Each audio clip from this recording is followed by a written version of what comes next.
Сәлем достар, аман сау жүрсіздер ме? Қайырлы күн біздің YouTube арнамыздағы қымбатты көрермендер.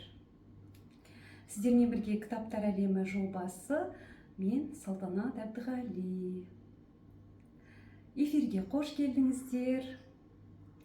Алдымен байланысты тексеріп алайық, я? Бейнем жақсы көрініп тұр ма? Даусым анық естіліп тұр ма? Комментарийға жазып жіберсеңіздер, қосу белгісін қойып.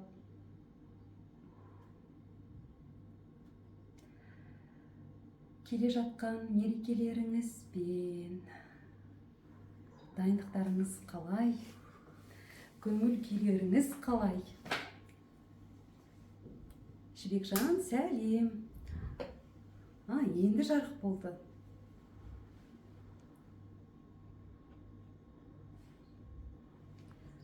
Қош келдің.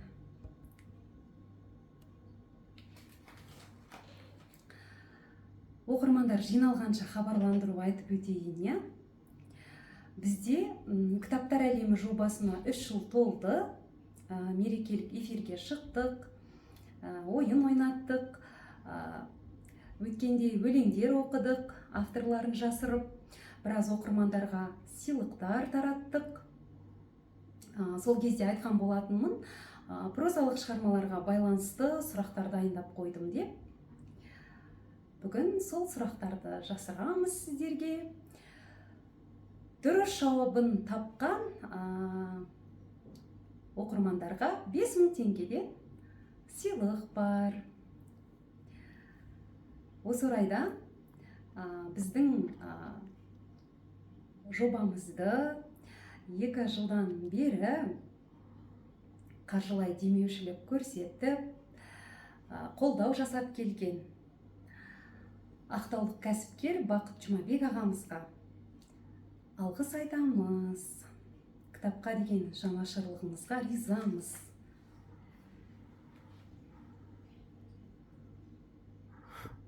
Сау саламат жүрсіз бе, Жұпаргүл апай? Сізді де құттықтаймын.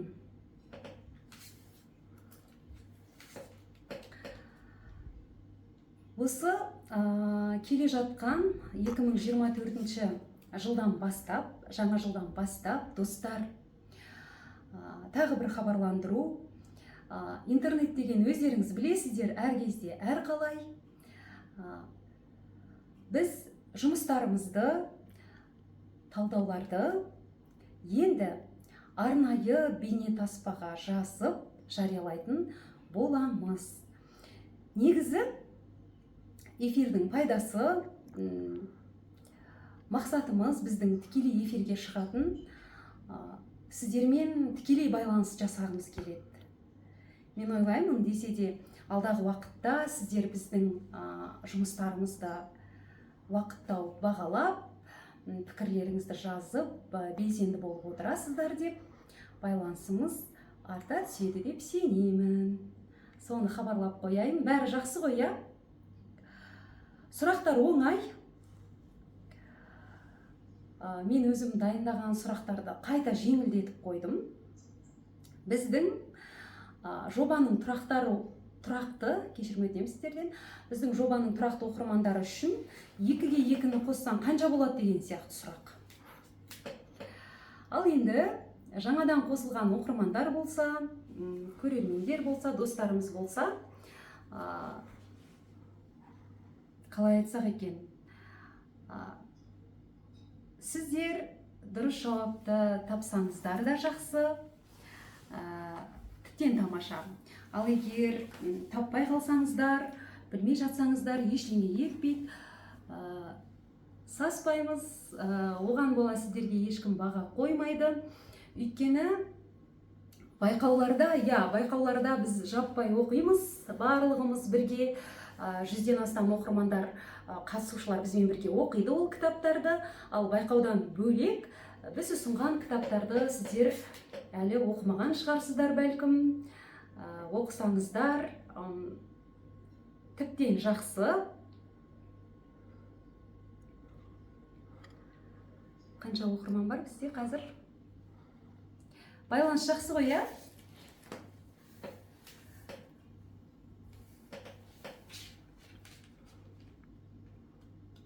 Мен бастай берейін бе, достар?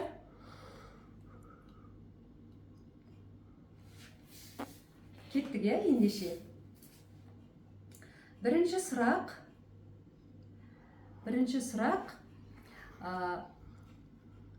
кітаптар әлемі жобасында біз ең алғаш талдау жасаған кітаптар.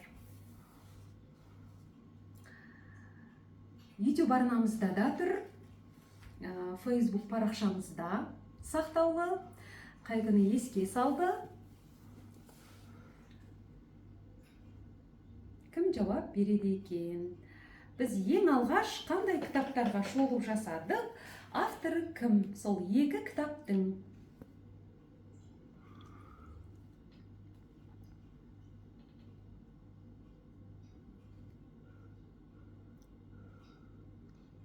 Мың алғыс, Чупаркүл апай, жаныңыз жадырасын. Әрдайым бірге жүрейік. Сұрақты қайталайын ба? Қайырлы күн, Бауыржан мырза. Біздің кітаптар әлемі жобасында ең алғаш талдау жасаған кітаптар. Авторы кім? 3 рет қайталаймын. Әкім Ысқақ ағамыздың алтыным кітабы жоқ. Ол кісінің кітабына кейіннен жасадық шолуды.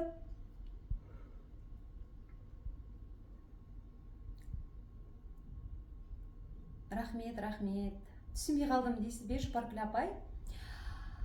Біздің кітаптар әлемі жобасында ең алғаш талдау жасаған кітаптар. Авторы кім?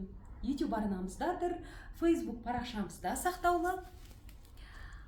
Ахмет ағамыз қосылды. Әр ісіңізге сәттілік тілеймін дейді. Сізге де сәттілік тілеймін, аға.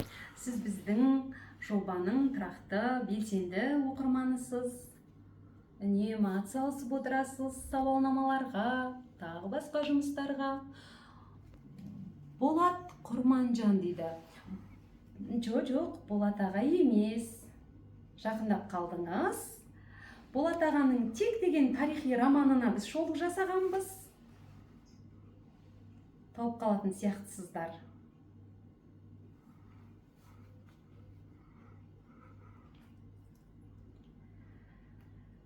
Сонымен екі кітап болды. Кім айтар екен жауабын? Тамаша. Жанерке Файзулла, я?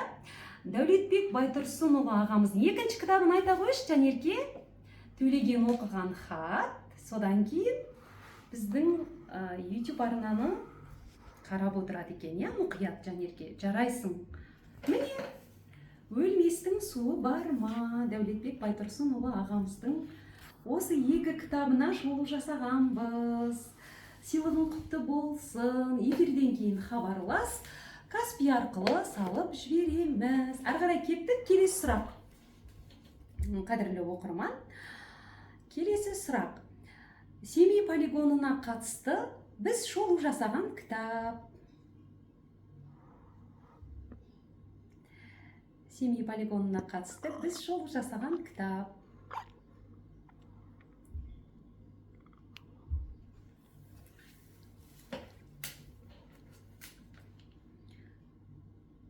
Сұрақтар оңай, я?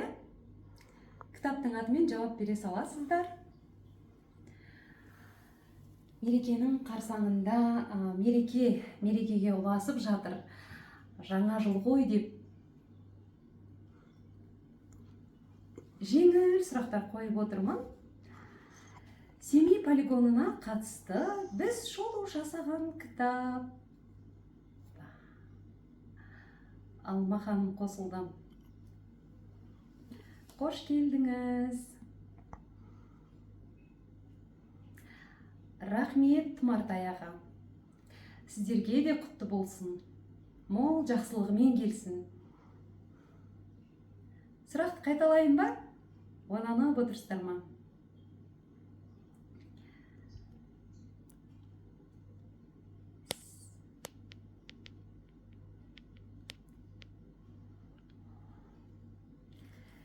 Семей полигонына қатысты біз шолу жасаған кітап.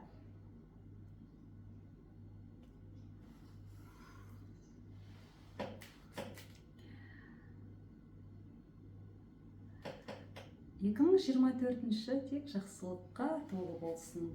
Я.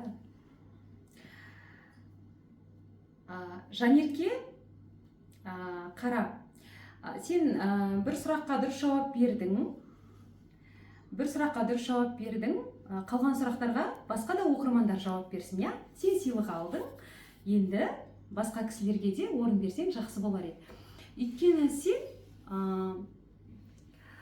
біздің кітап құмарлар тобында отырасың, және де үнемі біз сілтемелерді саламыз, уақытында қарап отырасың. Десе де мұқият қарап жүр екенсің, жарайсың. Әмин, жұма мүбәрәк болсын дейді, я.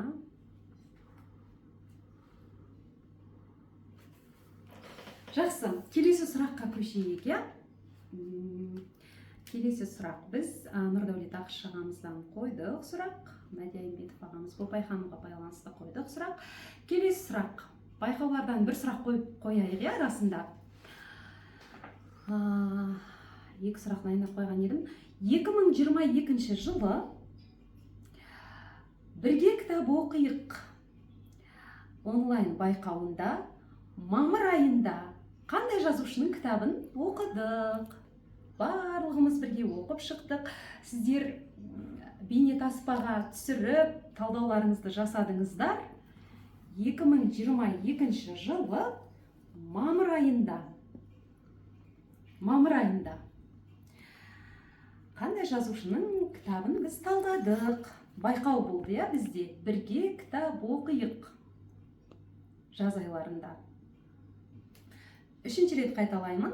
2022 жылы мамыр айында бірге кітап оқиық онлайн байқауында біз қандай жазушының кітабына шолу жасадық, талдадық? Байқауда ашаршылық туралы дұрыс. Мұхтар Әуезов Абай жолы. Жоқ. Жібек, сен сәл шатастырып отырсың. Сәл.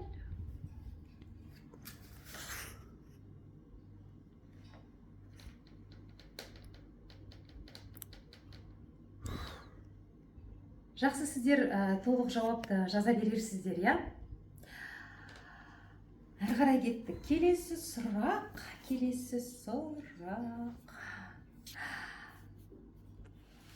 Бөкейхан аға. Төлен әбдік емес пе? Чупаркүл апай. Келесі кітаптың атын жаза қоясыздар, болды комментарийға. Әмір Темір туралы шығарма қалай аталады? Біз шолу жасаған. Қатысыбем тілдің ұшында тұр. Жақсы. Адам Мекебаевтың «Аспан асты, жер үстіндегі зұлмат» кітабына біз талдау жасадық. 100-ге жуық оқырмандармен бірге кітап оқиық онлайн байқауында. Әрі қарай кеттік. Жоқ. Әмір Темір туралы шығарма біз шолу жасаған. Соның атын толық жазып берсеңіздер болды, сыйлық сіздердікі. Әмір Темір туралы біз шолу жасаған шығарма.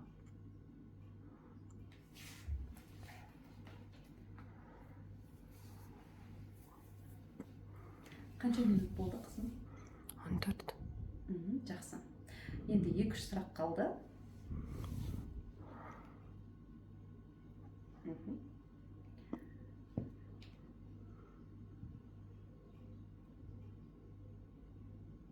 Комментарийлар қатып қалды. Бәрі жақсы ма бізде?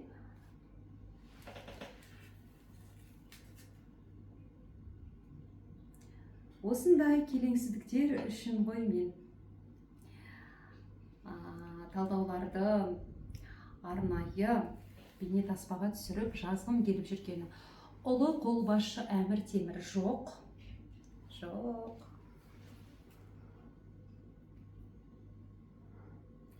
Сәлеметсіз, Шынар ханым. Сонымен сұрақты бір рет қайталайын, келесі сұраққа көшейік. Әмір Темір жайлы бір шолу жасаған шығарма. Ұлы қолбасшы Әмір Темір. Жоқ. Келесі сұрақ. Жігіттің падишасы Әмір Темір. Жоқ. Келесі қызықты сұрақ болсын ше. Қысқа уақытты ұзартқан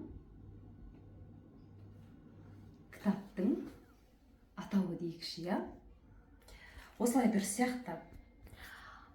Қысқа уақытты ұзартқан шығарма деп айтқаннан гөрі біз енді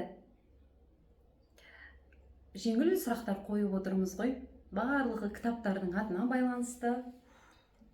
Солай бір сияқты. Және мен сіздерге көмектесейінші. Жаңа жылдың қарсаңында сіздерде сыйлық ұтып алыңыздар. Осы жауапты жазатындарыңызды білдім. Жоқ, ғасырдан да ұзақ күн. Ол кісі біздің топта белсенді оқырмандарға кітабын сыйлады, таратты ол жазушы. Қайталап айтамын, қысқа уақытты ұзартқан шығарма, кітаптың аты немесе.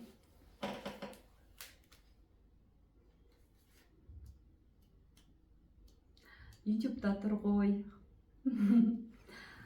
Facebook парақшамызда сақтаулы. Енді алдағы уақытта қадірлі оқырман достар біздің арнамызға жазылып бірден дейді. Жоқ. Қазақ тіліндегі контентті қолдап жүрсеңіздер қуанышты болар едік. Мәди Айымбетов жоқ, Әмір Темір жорығы жоқ. Өз уақытымызды ұтымды пайдалана аламыз ба? Сондай мотивациялық кітаптар шығар, жауап ол емес. Кітап құмарлар, сіздер қалай таппай отырсыздар, көмектесіп отырмын ғой сіздерге. Ол жазушы сіздерге сыйлық таратты ғой 5-6 оқырманға. Жоқ, Темірлан дейді. Енді бір сұрақ қалды. Содан кейін байқауға қатысты бір сұрақ қояйын.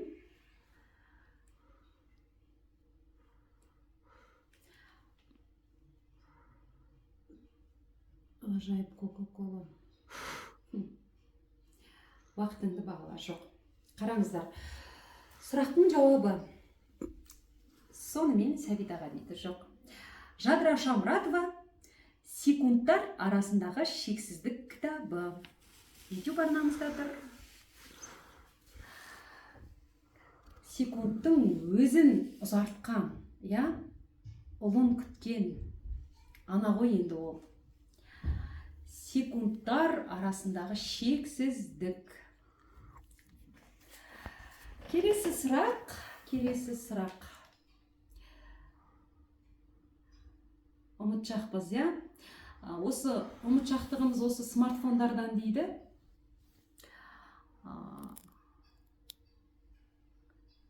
Расында да ұмытшақтығымыз бар. Келесі сұрақ. 2023 жылы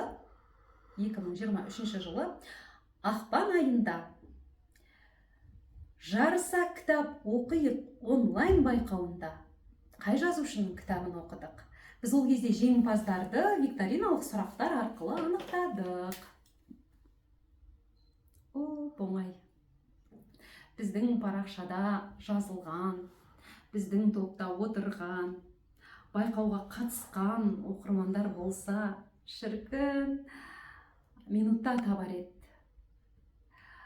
Ақпан айында жарыса кітап оқиық онлайн байқауында барлығымыз оқыдық, сұрақтарға жауаптар жаздыңыздар Гүлназға. Дидахмет ағаның шығармасын жоқ.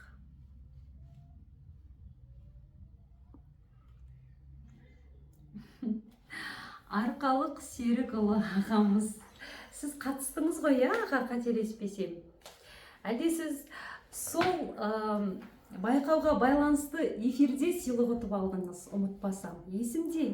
Дұрыс айтасыз, авторды жазыңыз енді, ақиқат пен аңыз.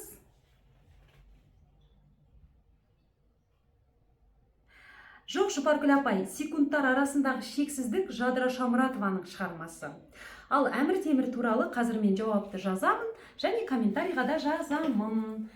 Әмір Темір туралы жазушы Сабырбек Олжабай ағамыздың Ақсақ Темірдің алмас қылышы кітабына шолу жасадық. Ал сонымен бүгін біздерде жеңімпаздар кімдер? Жанерке және Арқалық ағамыз. Өйткені өзім жүлде алдым дейді. Жарайсыз. Баршаңызға шексіз алғыс білдіремін. Алтындай уақыттарыңызды бөліп, эфирге қосылып отырғандарыңызға, Әзілхан Нұршайықов. Осы уақытқа дейін бізбен бірге болғандарыңыз үшін де ризашылығымызды білдіреміз. Назарларыңызға рахмет. Кітап оқи жүрейік. Келе жатқан мереке тағы да құтты болсын. Амандықпен жүздескенше.